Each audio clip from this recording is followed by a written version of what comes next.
இந்த கடினமான ஆட்கள் தான் என்ன செய்கிறோம், தான் எங்கே நடந்துக்கிறோம் இதெல்லாம் தெரியாத அசுர செல்வத்தை பெற்றவர்களாக இருக்கிறார்கள், அசுர குணங்களை பெற்றவர்களாக இருக்கிறார்கள். தெய்வ குணம் பெற்றவனோடு அசுர குணம் பெற்றவனால் பொருந்த முடியாது.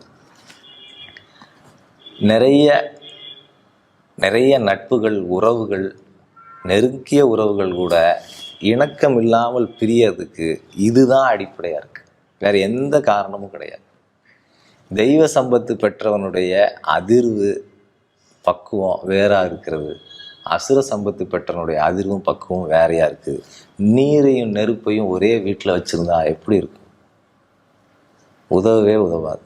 2 பேருக்கும் காயம்.